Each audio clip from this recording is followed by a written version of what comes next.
Welcome to Big Bites with Caroline Collins. I'm serving up deep conversations with influential people. My hope is to leave you feeling inspired and motivated. Now let's dig in. Reagan Bregman, welcome to the Big Bites podcast. Hi, I'm so excited for you starting this podcast. So exciting. Oh my gosh, I'm so glad that you came on and you're kind of dealing with me while we're both figuring out how to put our computers on Do Not Disturb. Yes. Technical issues to get started. I know. So for people who don't know you, first of all, you are so loved here in Houston. You and your husband, Alex Bregman, have become such a great part of the community. For anyone that doesn't keep up with baseball, Alex is on the Astros. He's a star, a third baseman, and Reagan is right along with him. You've done so much. You have a jewelry line. You're a mom. You have this Instagram presence, and you're so fun to follow. So I am so happy that you were down to come on the show. Yeah, thank you so much. I'm so excited to be on this show, and I absolutely love everything that you're doing. I saw your review of our new salsa, Wild Sol, and I was obsessed with the show with you and Rashi. It's so cute. Yes, that's the salsa. It's so crazy. My favorite flavor is my favorite too. When I texted you asking what your favorite flavor was, I was like, that is, and I don't even like spicy usually. Really? I can't handle it. I'm just not. This salsa, I have it here. That is good though. It's so good. This is the mango habanero, and I was actually drenching had like a Mexican bowl yesterday. I was like pouring it on the bowl. It was so good. It has such a good kick, but they're all good. But this one was shockingly, because I think even though it says habanero, I thought it was going to be sweet, but it has this nice kick to it and a sweetness. Right. It's got like the sweetness and the flavor at the beginning, and then you get the kick later. So it's not like an overpowering hot. And then there's like that sweetness too. So it's kind of a mesh of things, which I feel like makes it different than other salsas. But that's my favorite. I love that one. But you need to try salsa verde on breakfast tacos. So good. Oh, that sounds so good. I'll definitely do that. I eat scrambled eggs every day. So a breakfast taco. Yes. Yes. Wait, so what went into creating and launching Wild Sol? Because I know there was some salsa before, and now it's this amazing, really cool brand with awesome labeling, big flavors.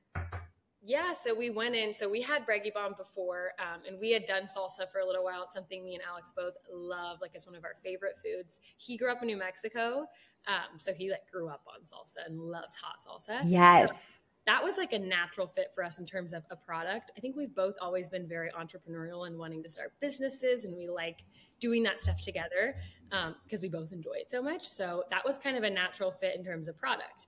And then as we created that brand and over time, we were like, man, we want to take this really serious and like actually create something that can last and that could honestly be bigger. And so our idea was, let's put a lot of time and effort into creating flavor profiles that are really unique, really different, really fun, and kind of create the brand around us and like what we enjoy. And that's kind of why it's called Wild Sol. And I feel like part of the branding is this fun, spunky, like having a really good time with all your friends. And that's something we cherish so much, like that time with our friends. And so the idea around salsa and community and people having a good time, that's kind of where the idea for this new brand came.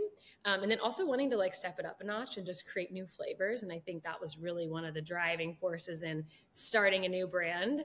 And it's not fully a new brand. I mean, it's definitely like something that we've done for a while and loved for so long. I think it's just kind of a next step in a journey that we've already been on for a while. Well, I think what kind of sets the salsa apart is the fact that there's a splash of tequila in there. I've never heard of that in a salsa. Yeah.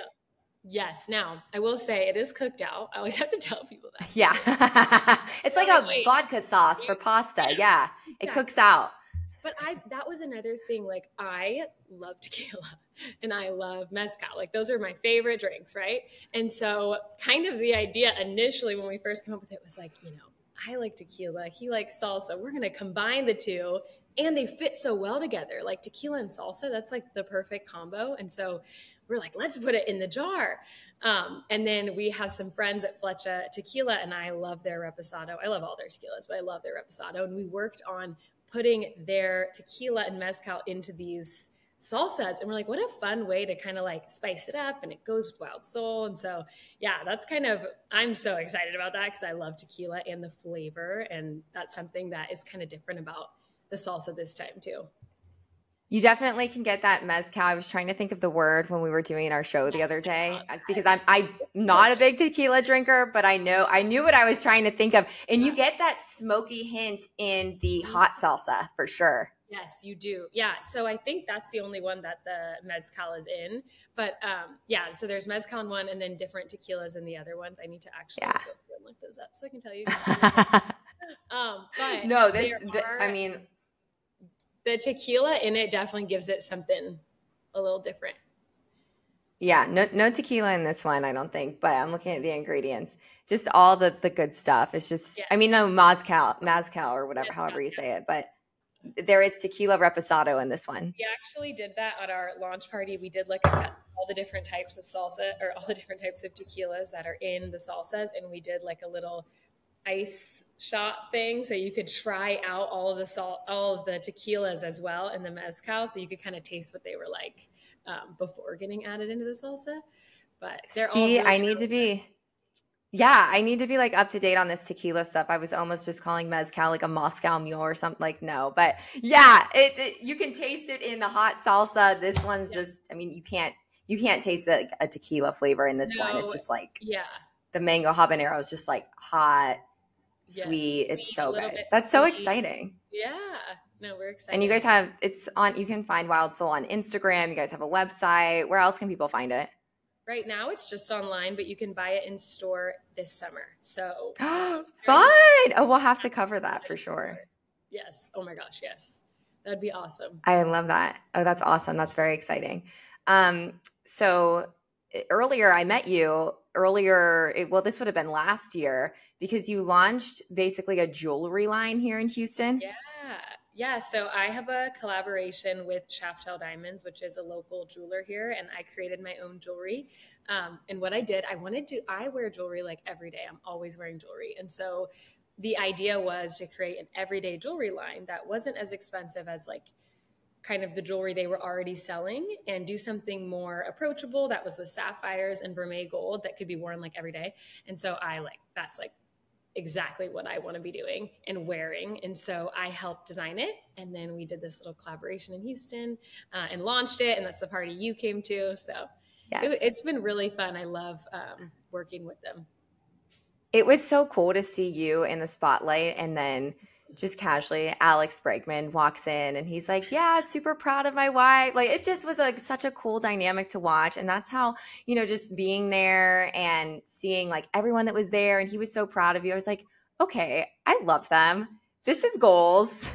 Oh, thank you. No, it's so nice to have his support. And there's so many things that we do together, and projects that we work on together, and we like working together. But when we do our own things or separate, like, we're always so supportive of each other. And I think that's such a cool thing to have. And also for him to come and sport my jewelry, I was so happy the way it all worked out. And when we did the launch party, and it ended up being so fun, and it was great to have him there too. And you have that jewelry on linked on your Instagram, right? People can kind of check it out there. If I didn't just put it out right now, I'd have it on. But I know I have it all over my Instagram. I wear it every day. I do the little hoops. Like, we have these little gold hoops that are like my favorite everyday hoop. And we have a bunch of rings. I have that all linked on my Instagram, and you can buy it on Shaftel's site or at their store.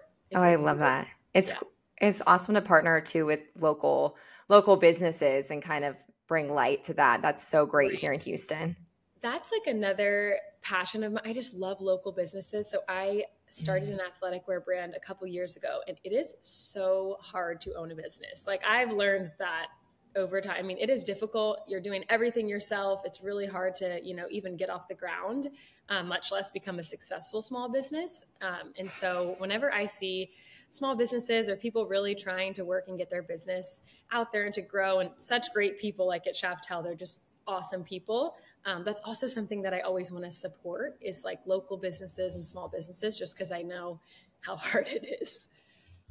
Yeah. I mean, even just launching this podcast, which at the time of us recording, like, it's not even out yet. And you were so quick to be like, yes, I'll come on and support you in the show. And I think that says a lot for you, because I know you are so busy. You have a little boy, and you have a lot going on. You do. You're a full-time mom.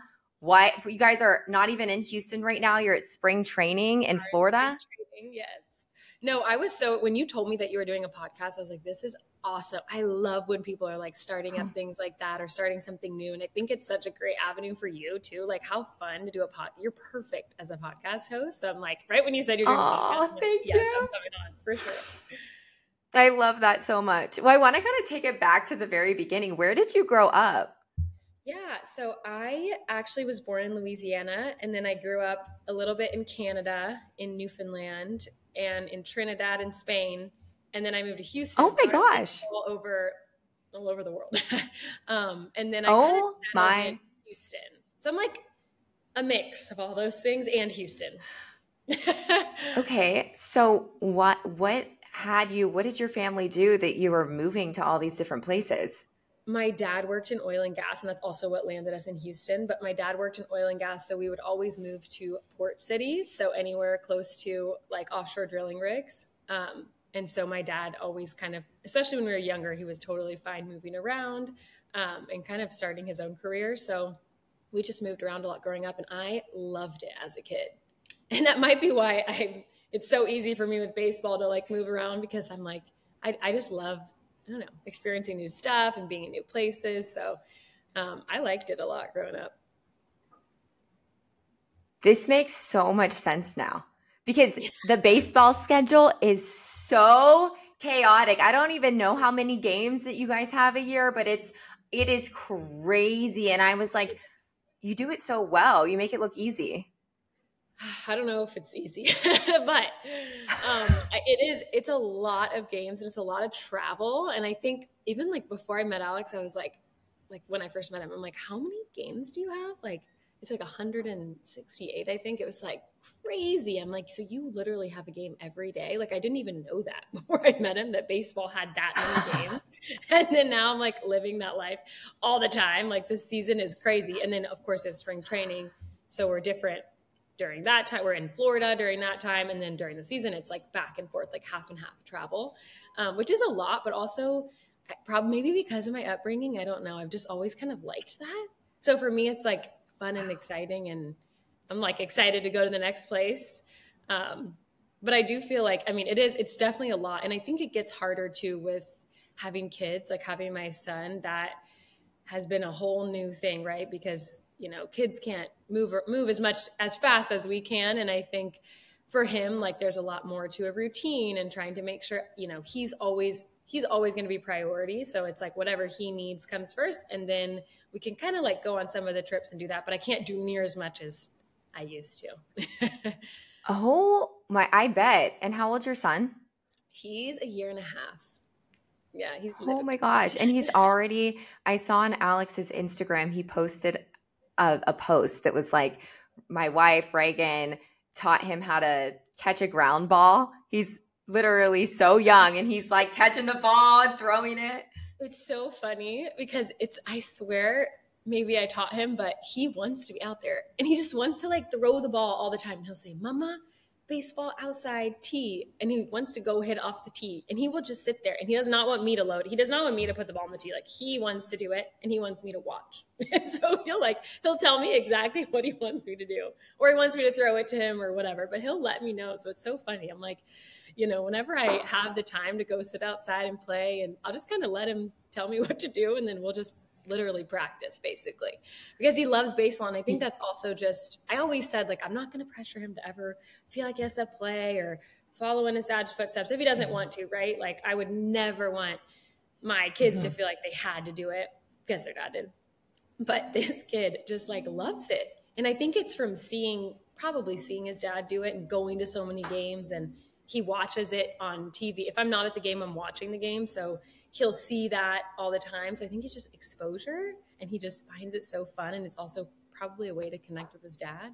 But it's hilarious. Aww. Like, yesterday I took him to the game. He's like cheering. He figured out what a foul ball is. It's the cutest thing ever. Oh my gosh.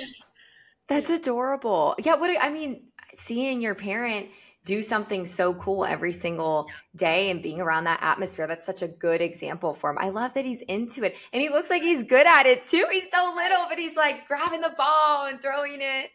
I am biased, obviously, except his mom. I'm like, you're so good. I'm like cheering him on. I love that. Oh my gosh, he's adorable. So where did you go to high school? I went to Seven Lakes in Katy. Oh, okay. Awesome. So after traveling all over the place, we settled down in Houston in Katy. And so I've lived in Katy forever. I feel like I'm from Houston because I've lived in Houston or surrounding areas for so long. My parents still live in Houston. They live in Fulshire now, but I went to Seven Lakes in Katy. So that's kind of. Did you play a sport? I did. I played volleyball. Oh, nice. Volleyball, yeah. And I did horseback riding. That's awesome. I did a lot of. Oh, cool. That's athletic too. Okay, so the athletic genes, like that's why you're little you're 1.5, right? Yep, 1.5. He's 1.5. Yes. He can like throw the ball and has all this coordination. That explains it. Okay. So then I'm always like, I did. No. Yeah. See. So then so after high school, you went to college? Yeah, I went to A&M and studied marketing, actually, coincidentally. Now I do marketing, but when I was in college, I kind of my dad told me to be in the business school, and I was like, let me just find something in the business school that doesn't have a lot of math. That's the one that I chose. Oh my gosh. So I was like, all right, I'm going to major in marketing. Like, I'll figure out had no idea what I was going to do. By the time I graduated, I wanted nothing to do with marketing, which is so funny. Like now, wow. And now all I do is marketing. And that's like my whole job, pretty much. Social media, businesses, like that's my strong suit, I would say. So it's funny. I didn't really want to do marketing, but I actually, yeah. I commend you though for even going into the business school not liking math, because I was literally like, I need a career with zero math involved. Like I can't with math. Like it's just not yeah. I weirdly liked calculus, but other than that, I didn't like anything to do with math or science really. And I thought I wanted to be a vet a long time ago, and those science classes are so hard. I was like, I am not doing math or science. I need to stick to writing and art and all that. So I kind of found, I think marketing was like that in the middle, right? Like there is the creative, but there's also a little bit of the math and data and all that side. And so it kind of meshed two worlds. And because my parents wanted me to be in the business school, I was like, all right, I'm going to try to find something that works. But it ended up working out good. Yeah, no, you hit the nail on the head, because that's exactly what my sister said. She's like, it is kind of allows her to be creative, but then also she's so good at every subject. It was just, it was kind of, the math part wasn't that hard for her, which for me would have broke me. So good job making it through that. It made it through. I always in college, I'm like, don't worry about knowing exactly what you're going to do with it. Just kind of go with what your strong suit is, right? And don't worry so much. I think people put so much pressure on themselves to know what they're going to do when they graduate. And I don't know how you were, but I definitely did not. Even when I was getting really close to graduating, I was like, what am I going to do? I'm a weird one. I knew I was going to be a news anchor from second grade, and no one was going to stop me. So yeah. It's amazing though. I love that kind of ambition. And I know. Also, I'm always what you wanted, right?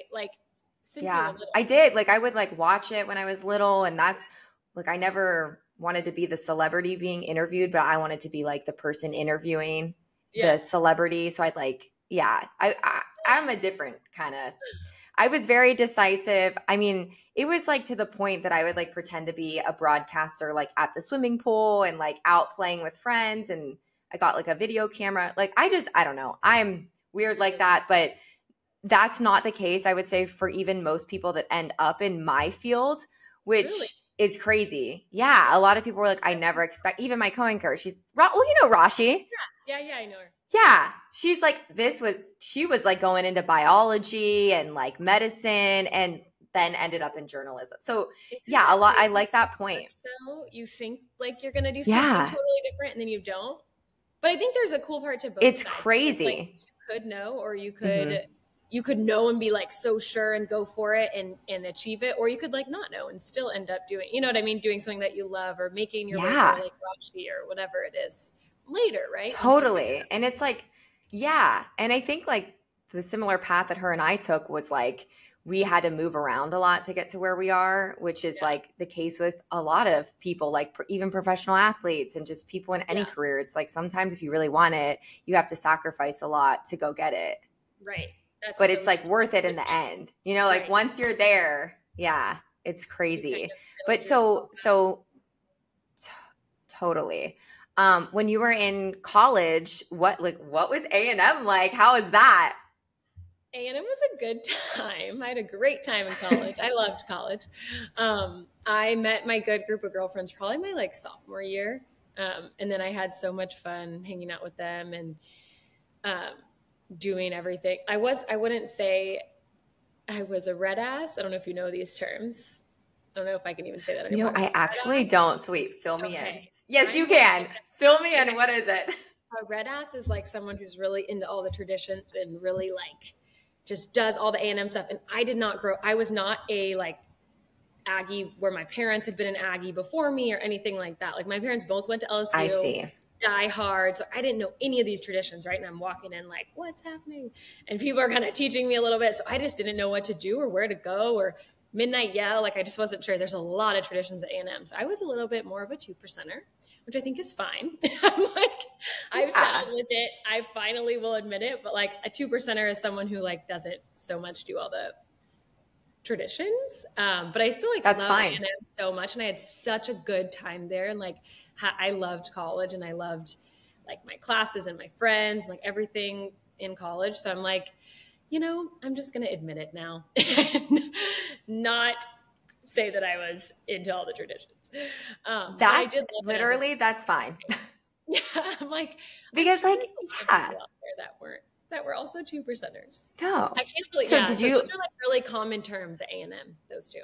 I love that. See, I wouldn't have known that because the university I went to, like, it wasn't like that. It was like a smaller school. So I felt I was involved, but it wasn't like a football school or anything like that. So, I mean, it would be so cool to have that experience.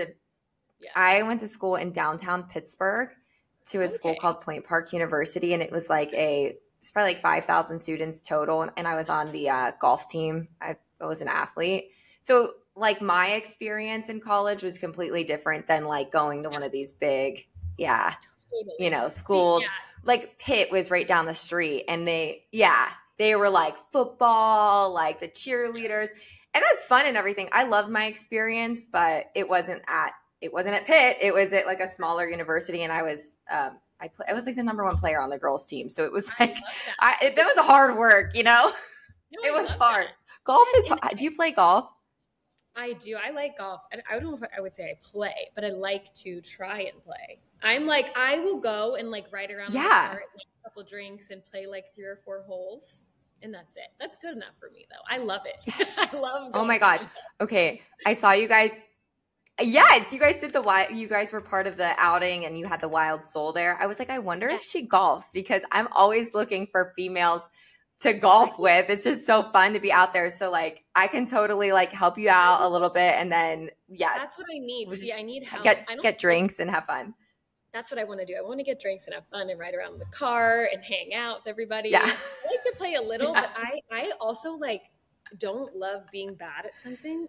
That's like so bad. Like I'm like not the best golfer. And once I start getting like, I feel like with golf it's very mental. Like once I start not doing well, I just start doing really bad. And like, it takes me 10 years to try and play. I know. And Alex always like, hurry up, we need to go. Totally. There's someone behind us. So I'm like, you know what, whatever. I'll just give up. I'm like done with this. Yeah. And then that's kind of. Oh my gosh, does Alex golf?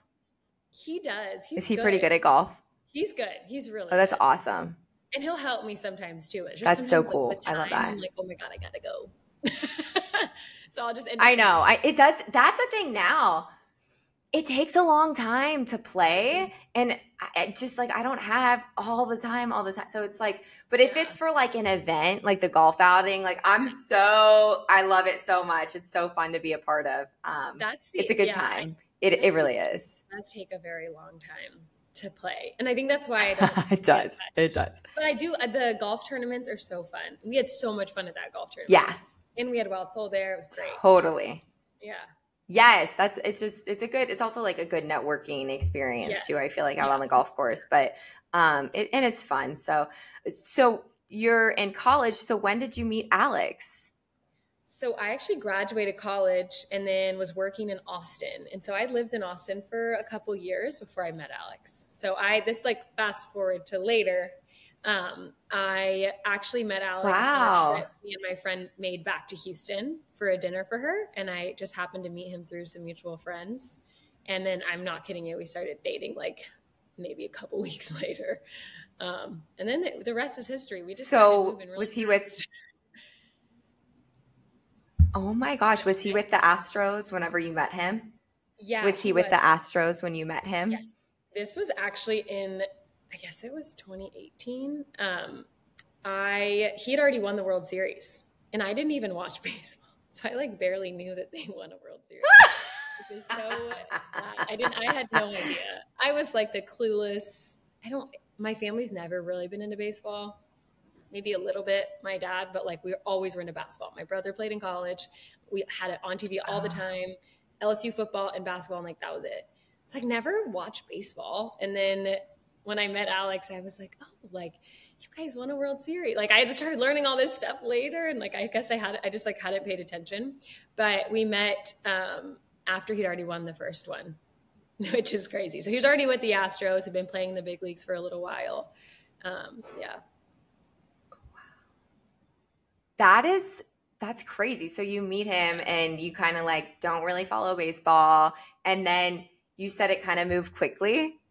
Yeah. So we met and then I remember him saying I'm going to marry you. He told me that one of the first weeks that we were dating. And I was like, no way. Are you serious? Stop. I don't know if you're really serious. I'm okay, sure. Let's just figure out what happens. Right. I think I was a little bit more of a realist and also I was working at the time. I was moving up in my career. I was going to move to California. I had this whole plan, for my career, my life, and what was going to happen. And so when Alex came in, it really was a shock to the system. It was I've got this thing going. And then you're kind of coming in and this is going to change everything, right? If we take this seriously, I got to move to Houston. I can't live in California. And I was already in Austin, barely making it work, trying to come every weekend and fly to see him in another city. And I was also traveling for work to San Francisco. It was a mess. So I was if I'm going to make this work, I'm going to be the one who has to move probably. And so I remember being I don't know, this is a lot. And then when he was no, I want to get married, I'm 100% sure, that's when I made the move to Houston. And it did change everything. That is incredible. I would have assumed you guys would have met, I don't know, in college or something. So the fact that you're in Austin, he's in Houston, you're literally working. Were you working in business marketing? No, I was doing sales. I worked at Google and I kind of did business development for the cloud, for Google Cloud. So I did more, that's why I'm saying I guess I kind of used marketing, but not in that job. That wasn't the job. It was more business development and getting gaming companies. I worked in gaming. So I got gaming companies to migrate onto our cloud, which was so not what I majored in. Right. But I loved it. I had so much fun. I loved working with the engineers. I thought I wanted to do more engineering. That part to me was so fun. And then I met Alex and it was baseball world, just so different than Google and work all the time and go to San Francisco and Silicon Valley and Austin and all that. And then it switched to baseball. And I was whoa, this is a big, big change. But it was, that's a huge change. Yeah, it was a big change for sure. And just this whole career that I had already built. I think I was kind of I don't know if I can switch that up right now. Holy crap. That's actually so crazy. So when you're okay, I'm going to, instead of doing what I thought I was going to do, moving to California, you said, and I'm going to make this move to Houston, what are your parents and your family saying at this point? Are they all for it? Are they have you lost your mind? So I thought people would be more like, have you lost your mind? Like, I thought I was crazy when I was doing it.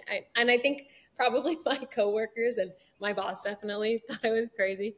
But my family and friends, I think when they like met Alex and saw our relationship and saw how serious he was about it, and I'd never been in a relationship where someone was that intent, like that direct and so sure of themselves, right? Like he knew what he wanted. And I was like, okay, like it gave me the confidence to be like, all right, like this is what you really want. And it's what I really want too. But him being so sure kind of helped with that transition in my life. And I think my family and close friends saw that and they were like, 100% like they knew it was the right thing to do. And like, for me, I was like, I value family and, my marriage and all these things kind of over work. And I think that was also really hard to do. Like that was not an easy decision, but I was like, I want a family. I want this to work out. I know this is my person. Like I know it. And so it was like a sacrifice that I had to make if I wanted to make it work, because working at Google and him doing baseball was like not going to work. Like the time, like he would wake up to go to the game and I would be about to get lunch. Like he's getting up at 11 and I'm going to lunch with my coworkers. And he's like, can you FaceTime? I'm like, I can't because I'm at work. And so then when I get off work at 5, 6, sometimes 7, he would be starting the game. Like there's no way he can talk at 7. The game starts at 7:10. So it's like, okay, I'll wait and talk to you after you get home, which is like 11:30, sometimes midnight. And then I've got to get up because I have to go to work at like 7. And I'm like getting up at 6. So it's like the timing it was hard to kind of make those worlds work together. And I did it for a little while. And then we were like, if we're going to take it serious, like I feel like being in the same location is crucial. Well, yeah, that's long distance plus all the travel. So it's long distance from multiple different cities almost. Like, yeah, he's based in Houston, but all the travel, like you said, that and different time zones and all that had to be wild. Yeah, especially just at the beginning with me, like I would be in San Francisco and then he'd be flying to New York. And so it's like just the time difference was all off and different. And then I'm still working there. So I'm like getting up early there. Because especially when I was in San Francisco, I just worked all the time because I was visiting for work and there was nothing else to do. And Google has like the best offices. So I would get breakfast there and stay late, sometimes have dinner. Like I was just working all the time. So I'm like, it wasn't easy to like figure out the time schedule and when we were going to talk. And honestly, we just didn't talk that much because it just wasn't possible. Yeah. So what the heck did you do when you moved to Houston? Like how was that? Had to be kind of crazy for you going from just focus on your career to then moving to Houston. Yeah. Like what happened then? I'm not going to lie. It was so hard for someone who like, I am a very driven person and I know that about myself. And I know when I was working, like I had goals and ambitions and I knew where I was going. And so to kind of switch from this like really strong career focus to like feeling like I didn't have a career all of a sudden was like very difficult for me. But I think that's why. And when I left Google, I decided I was going to go back to school. And try to do a little bit more computer science because I was like, man, if I can switch kind of my career path with Google, I could probably find a job either in Houston as a project manager, or I could find a job remote and I could do a little bit more of the technical stuff and still do business development, but I could find this kind of in between of a job. And I think this need will always be there in tech. So I was like, I'm going to go back to school. And that made sense because I could move in with Alex. We could kind of start our life together and I could go back to school. That did not work out. It was like so hard to do, especially computer science. It was like online half the time. And like we just talked about with school, like there's a lot of math and a lot of it was like new computer languages that were difficult to learn when I was by myself in my room, like trying to study. And so for me, it was like, okay, this isn't working out. And so I shifted into starting my own business, but I feel like I always have needed that like career focus. I just am like built that way. Like I love to work. It's like, I don't know what it is, but I just love to work. And I think because of working at Google and kind of having those ambitions and like it not working out the way that I thought it was going to, now I feel this need to like kind of push myself in a new direction. Like, it's okay to shift and figure out what I'm going to do now with the resources. Like, okay, so now I have, I travel a lot, which allows me to network a lot. And I am able to, work on these projects with Alex, which gives me experience in marketing and branding. And I learn a lot. And so like using kind of everything that I've learned to kind of create a career for myself, and like doing the jewelry line or the social stuff, like that stuff that I love. But I feel like for me, it was more of like a shift in, okay, like, it's cool because now I get to work on things that I'm really passionate about and have so much fun doing. But at the same time, it's like not what I ever thought was going to happen. But that answer your initial question, like it was a hard transition from that world to now the space. Oh, I bet. Because putting myself in your shoes, that that would be difficult. Was the brand that the business that you launched, was it the workout brand? Yeah, Exisa. So the athletic wear. And I launched it during COVID. So it was kind of weird. Like when we started dating and then I decided to go to school, when school was starting was when we went to spring training. And that was the year that COVID like started. So like, I don't know what would have exactly happened at Google. I mean, I think our team dissolved shortly after I left. And so I'm not sure what would have happened. But I almost think it was kind of perfect timing that like I left and then started my own thing right before, because I think it was like a different atmosphere after I left, especially with COVID, because everyone had to, now work from home and you couldn't go into the office, and it was just very, very different. And I wanted to do athletic wear because I'm like, I'm sitting in it all day long. Like it's COVID, and I didn't seem like COVID had an end in sight. So I was like, I can kind of get this really soft, loungy athletic wear that people can wear all day when they're like working from home. And so that's kind of where that idea started. Oh my gosh. I love that. I need to check that out, because that's what I like to be into. If I'm not going to work, I'm always in like the loungewear or the leggings or whatever. That's amazing. And I'm sure that was so, like you said, just like frustrating to start from the bottom, trying to figure out where to source everything and how to design everything. Yeah. And that's kind of, I think that was like I feel like I've had so many careers in like one life already, but that was like another thing where it was like, okay, I'm kind of starting from nothing again, right? Like I already did this a couple years ago and I was starting my career. Now I'm like, okay, I got to start again. So I learned so much from like failing over and over and over, or like trying to do a new manufacturer, trying to do a different design or different thread or fabric or whatever. And like, we learned so much in terms of like production, manufacturing, and business, even like relationships and people, and kind of starting a business that I've always had that kind of entrepreneurial spirit in me. That's why I liked working at Google, I think, because they had that kind of atmosphere. And I always liked that. So for me, it was like a cool opportunity to learn too. In addition to That's an awesome way to look at it. Like, I want to learn about business.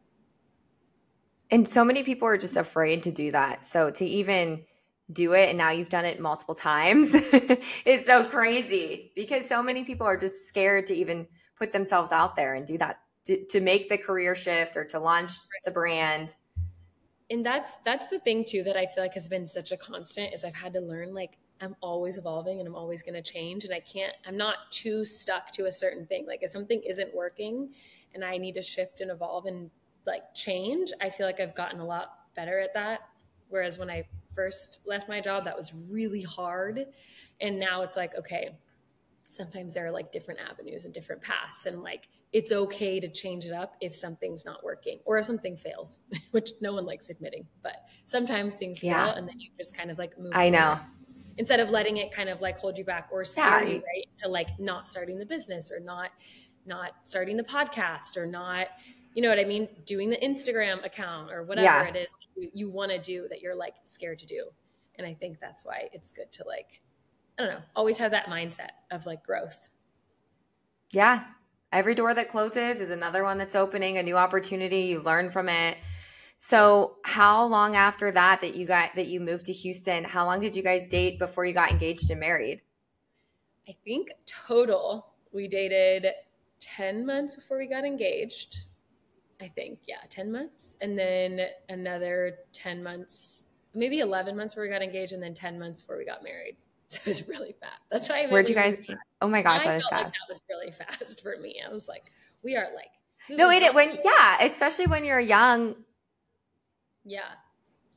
It was Because less I'm than a year. assuming you were probably, you were in your 20s, right? Yeah. So I would feel that's fast for sure. But it's like reasonable though. It's not crazy. Yeah, it wasn't like nuts, but it was fast. And it was like, but it was also a thing. And I just believe this so much. Like I do believe when you know, like I just like I knew. And so I had such an easy time like getting engaged and then I was ready to get married. Like there was I didn't need any more time. You know what I mean? Like it was kind of like, for me, that felt like normal time. But when I tell other people, they're like, oh my God, that's so fast. Totally. Also, I think where I was at in my life. No, I think that yeah. Yeah. Totally. Okay. Where did you guys have the wedding? So we actually had it in my parents' backyard out in Fulshire. My parents have a lot next to their house, and we had it there because it was COVID and it was crazy. We had so many issues with COVID, and like we had a lot of people cancel on coming to the wedding just because they had either a family member who had something that would compromise their system in terms of like if they got COVID, they would not be okay. And so we were like, okay, we got to kind of shift gears. Like we can't just do this like big wedding that we had kind of planned on doing. And so we're like, we got to make it smaller. And then it just kept happening. It was like, we got to make it smaller. And then COVID started getting worse. And then more people, like people that we like were officiating us or, you know, like it was like really hard to kind of figure it all out. And so we finally decided, you know what, we just have to do it really small. And we had a COVID testing site at our house.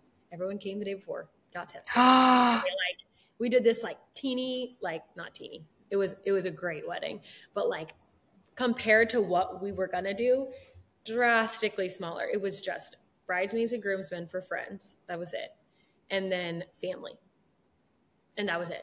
Like it was just, and my grandparents and his grandparents couldn't even come because of COVID. So because of travel. So it was like, it was pretty small. We did it in my parents' backyard, but we really like, if even I'll show you some of the pictures. I feel like you can't really tell it's a backyard because we tried to do like the flowers all big and like have like a little tent and kind of like create our own space on the lot, which was nice.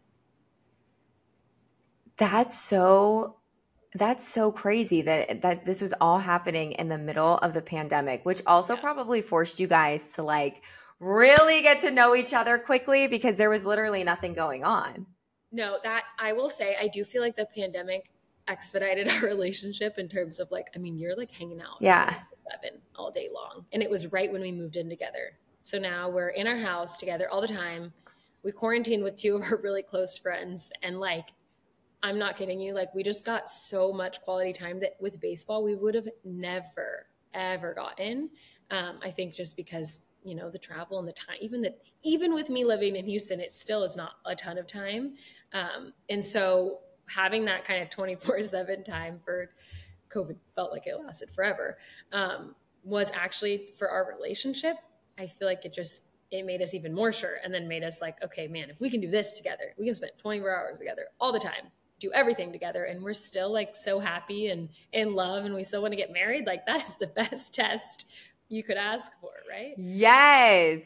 Oh, that is like the test of all tests. Like the world was ending, but you guys were still happy and sure. So seriously, that's crazy. Yeah, it was, God, thinking that's wild. But yeah, it was wild. And so I think that's also what made it easier to like, we were ready to get married and like get going.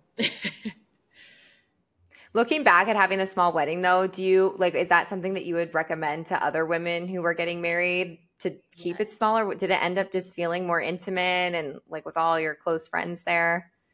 Yeah, it honestly, I really, really, really loved my wedding. I had so much fun. It was like our closest family and closest friends. So having those people there in the audience and it just being them and kind of getting to hang out with everyone. Like I didn't even really go around and talk to everyone because I didn't have to. Like it was small enough to where we could engage with everyone just on the dance floor, right? Like it wasn't such a big thing. And so I always tell people like, if you're kind of in between or you're not sure if you want to do big or you're leaning towards maybe doing small, like I highly recommend it because And it's hard to do. I'm not going to lie. It is hard. And we had COVID and we had to, but it's hard to have a small wedding because you're going to want to invite so many people. But at the end of the day, like it was special to kind of share that moment and that step in our life with the group that we had. And so I loved it. That's awesome. I really loved it. And I actually kind of love that we did it in my parents' backyard.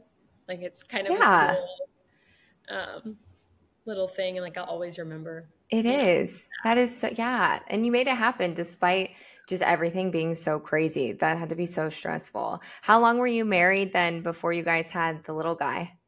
I think we were celebrating our 1-year anniversary and I did not know I was pregnant yet. Oh, but I was.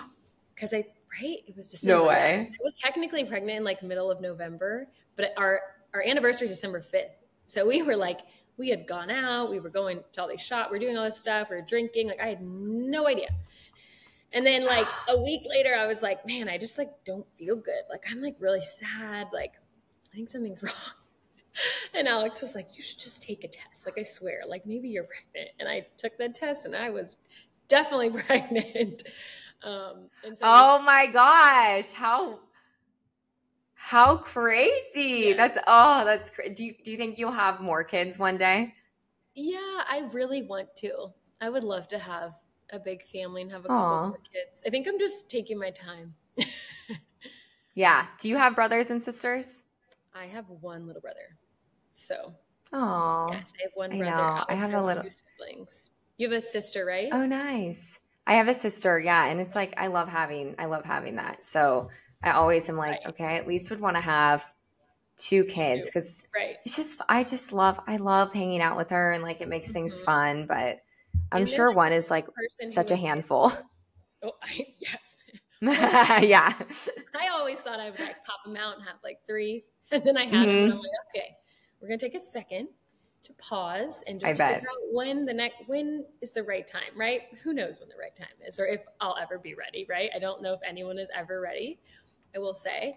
But I do feel like you're right. Like having siblings and having that person to go through life with is so fun and so like I've loved having a sibling and I love my brother so much. I'm like, I want that for him so bad that like I know I'll have other kids. It's like, dang it, I have to do it again. Yeah. I have to, right? And obviously, but it's like I have to give him a sibling. And I want him to go. Like we live this crazy life sometimes, and I'm like, I want him to have someone that he can kind of go through it with too. Oh, that's a good point. Yeah, because it is different. I mean, it's your normal now, but it definitely is a unique situation for sure. Because you guys are, I mean, you're gearing up for the start of another baseball season. Like, what are you mentally preparing for? Like, are you, because now you got this little guy, he's running all around. Like, I feel like it's going to be different this season, maybe even more crazy. I think so. I don't really know. Sometimes I just kind of go with the flow. I have been trying to prep myself a little for this season in terms of like planning out my travel this time a little better and knowing when I'm going places and when I'll have help and family go with me and just like kind of coordinating things a little bit more. But I'm trying to mentally prepare again to like also not see Alex as much because during the off season, which we just spent in Arizona, and then now we're in Florida, we're kind of away, right? And so we have so much family time. Like it's awesome that we get so much time with Knox. We're like outside all day, we're playing, we're doing like all these fun activities. And it's like we eat dinner together every night. In baseball season, you don't eat dinner together almost ever. Like you only meet on day games, but like off days are sometimes travel days and sometimes day games are also travel. So it's like dinner is kind of a more rare thing. And I just sometimes like forget until like the season starts. And then I'm like, oh, I kind of miss that time. So I think it's always like a little transition with the time of how much Alex will be gone and then transitioning into like traveling again, kind of constantly. Yeah. Do they travel like with the team or does the whole team like go together? The whole team goes together and travels together and then the families travel separate. So the families just go on. Is that how you've kind of gotten to know some of the other families of the Astros players? Yeah, that's kind of how, I mean, the best thing about baseball is that especially with kids and kind of doing this life, there is that community of like other wives, and a lot of people have kids on the team, which is great because Knox has little buddies and friends, and they all are in the same cities together, going to the games and all that. So that's kind of how we get to know everybody, because you're living the same life, doing the same schedule, traveling to the same cities. Everyone's there to like support their partner and see them more, because that's, I think, why a lot of people travel, because if you didn't, you wouldn't see them as much, especially with kids. And so, yeah, that's definitely how we've met a lot of, and like kind of built a little community within baseball. What do the other families do? Like, do they homeschool kids so they can travel, or does it just kind of vary? So it really varies. I'm not sure like what exactly everyone does, but I can think of the couple people that I know that have older kids, because it depends on when you choose to have kids, right? And where you're at in your career, because if you have a really long career and you have kids early, then your kids are going to be older while you're playing, right? And like that's going to, hopefully Alex plays for a while and my son is older, like in going into, I don't even know, he's like of age to go into school. Playing, and that I think is going to be a challenge, and I think that's where a lot of families do actually have to figure out. I don't know a lot of people that homeschool, so I think a lot of people have to just figure out, okay, where's the best location, where are we going to be playing, how are we going to, summers are off, and that's when baseball season is. So fortunately, families can move in the summer, but it's hard to figure out, like, timing wise, what's the best scenario for your child first, and then also your family, right? So that's something I always think about. I'm like, I want the best for him. I want him to learn as much as he can. I want him to grow and experience all these things, but also I want him to see his dad and like be around both of his parents as much as possible, So that's true. It's like, oh my gosh, that's a balance of both of those things, right? Yeah. Well, I love though that you guys are so focused on making sure, he's taken care of, but still spending time as a family. And, honestly, even though your situation is unique and something that not a lot of people go through, a lot of people have like jobs where they work like in the evening. If I had kids, when would I, you know what I mean? I go anchor the news every night. So it's just kind of like, every family has their own thing, and kind of figuring out like how to make that all work. It can seem overwhelming, but I think it's more relatable than people might even think, because different job shifts and different careers, it's like, you got to just figure it out. And no, you're so right, because I think that's like what I finally settled on. I remember when I first had my son, like reaching out to everyone in baseball and being like, how do you do this? Like, how do you do this schedule? I don't think I'm going to be able to do it. Like, I just don't understand how it's going to work. Like, he has to go to bed. Everyone's telling me to put him to bed at 7. Game starts at 7.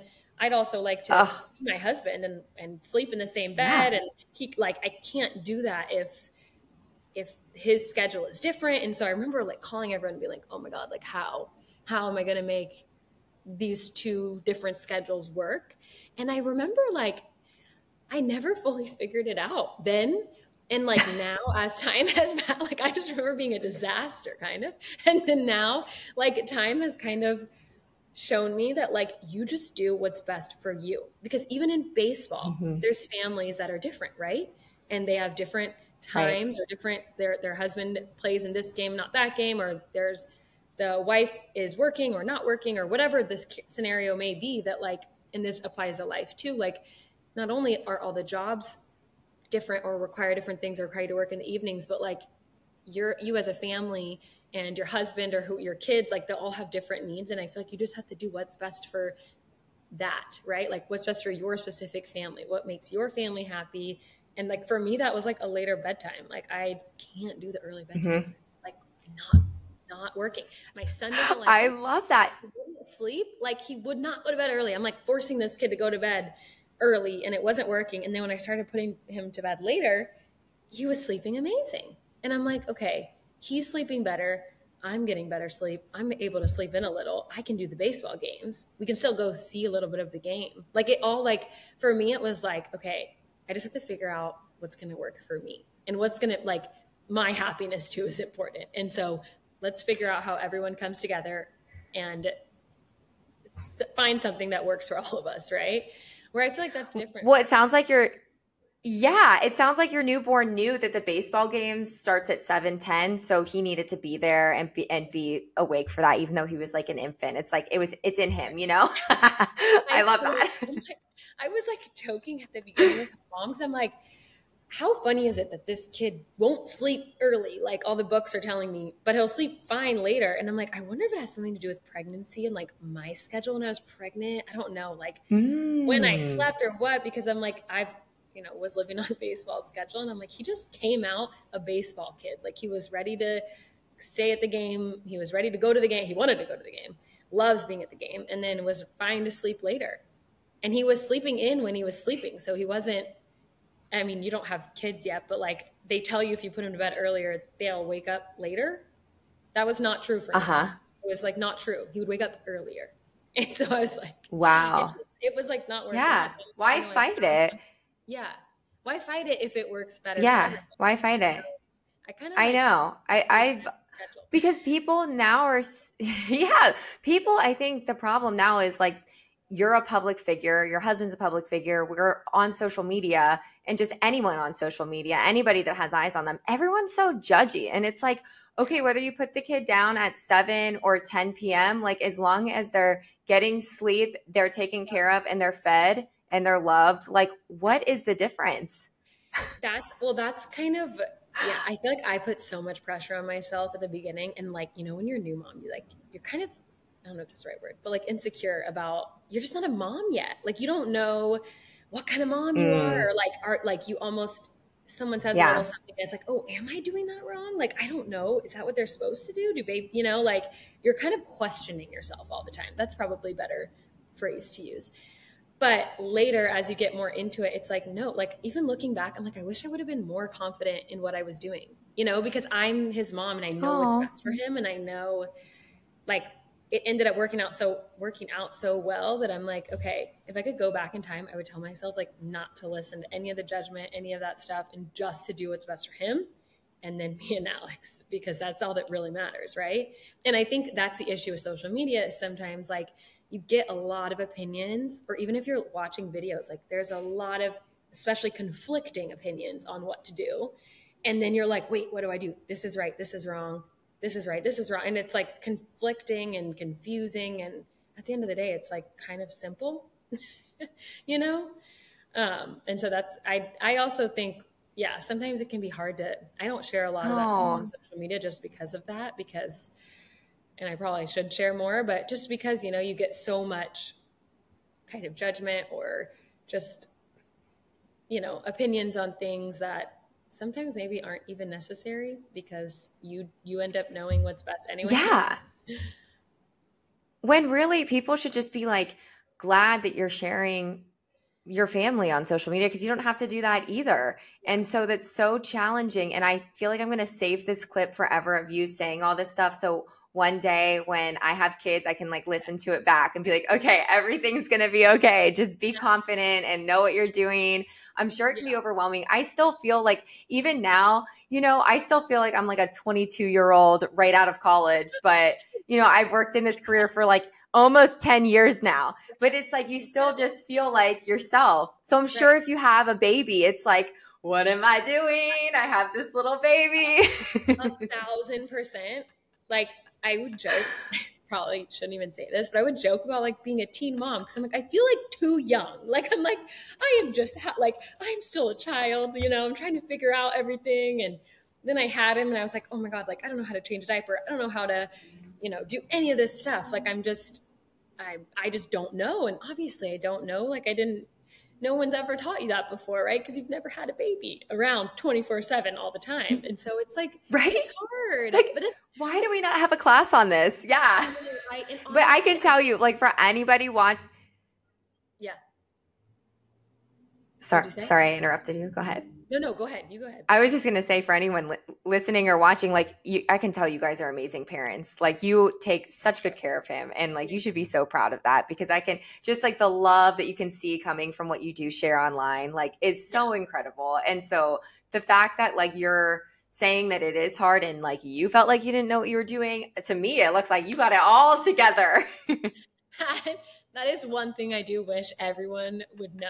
I'm like, when I started this journey out, it was like, at the beginning, I will say, like, I did not enjoy because it was so hard. I didn't know what I was doing. I was all confused about the schedule. I'm trying to make this whole life work. I still want to work. Like, I was like conflicted about doing that even. And so it was a hot mess at the beginning, but like I grew into it. And I also think like, and like, I will tell you, like, I love being a mom more than I could have ever even envisioned. And I envisioned it would be amazing, but like, it is the best thing ever. And watching him now grow into his own and like have a personality and have his thoughts and feelings and like all these things, like he's my favorite person to hang out with. I love it so much. And now I do feel more confident, right? Like now I like, listen, I know what I want and I am really particular too about him and what happens and kind of like his day and what he does and activities. And I'm like super particular, I think, as a mom. And I just know so strongly what I want for him.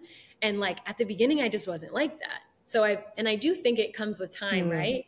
But also it's like, yeah, like what you said, like, I wish I could just look back and be like, just have the confidence to like, you're his mom, what's best for him. Like you can do this kind of thing versus like, oh my God. And I think that's a good thing for new moms to like hear is like, it's also okay to be confident in what you want for your child and like what you're doing for them. Because I think sometimes it gets kind of clouded with social media and with a lot of information online, like, oh, do this, do that. It's like, sometimes it doesn't work for you. Right. So I do wish. Oh my gosh. This is literally, yeah, that's the best advice. I hope that I'll make sure that when I create the episode and do the social media clips, this part's going in. I'm collabing with you. That's such a good message. And that'll help so many people who are in the thick of having a new baby or have young kids. I can only imagine it can be so overwhelming, and that will help so many people. So Reagan, thank you so much. I've kept you for an hour now. Like I could talk to you all day. I hope that we can get together in Houston. What the time is, but we should probably get together too another time. I know. Oh my gosh. I would seriously... You are such I could talk to you all day. But it is hard. Like, am I? Yes. Like, and well, obviously you do this for a living, but like, you're such a good podcast host because you listen and you like ask good questions. And like, I don't know, I think I love podcasts and I love like long form content, like YouTube and stuff. And I find it hard to listen to some of them. And I feel like you are so good at it. Like, this is great. This is, oh my gosh. I'm going to cry because I'm like, she's spending a whole hour with me. I hope she doesn't dread the conversation. Like I just want it to feel like, we should have poured a glass of tequila and had our salsa, had our Wild Sol, because that's kind of what I want it to feel like. Honestly, that's a great idea. We should do another one and do that. Maybe do. I know. I've been wanting to do more. This is a total. Yeah. I've been wanting to do more kind of like, so my long story short, my like athletic wear brand, I'm going to transition it into more of like a wellness account because manufacturing in the US is. Oh, yes. But I want to do more like talking things like videos and like, we're just not even podcasting, but like just talking, like even what you were saying about the clip, like that's something I think moms should know, right? Like be confident in yourself. They should. Oh my gosh. If you confident, like not question. Well, we didn't, and okay, when you launch the brand, you can come on Big Bites again, because I didn't even touch on how freaking amazing that you look and you have this little baby. And I was going to ask you about your workouts, and I work out a lot, and just kind of like how you balance that with traveling and the baby. Like we didn't even get into that. So we need to do a part 2, get that going, and we'll do this again. Yes. It'll be a wellness podcast where we're talking about being healthy, but we are drinking tequila and eating chips and salsa. It's like the healthiest liquor, though. That's what I convince myself with. It is. It's balance. It's balance. Yes. I love it. Oh my gosh. You're so much fun. I'm so proud of you and so thankful that you came on. I hope that everybody goes and follows you. What's your Instagram handle? Reagan Elizabeth, at Reagan Elizabeth. That's my Instagram. Okay, perfect. And then she has all... That's okay. I know. It's hard sometimes, like, especially when you're on the spot to think of these things. Sometimes I forget this stuff, like when I'm live on air on the news and I'm like, oh my gosh, what am I doing? But go follow her. Check out Wild Sol, all their other brands.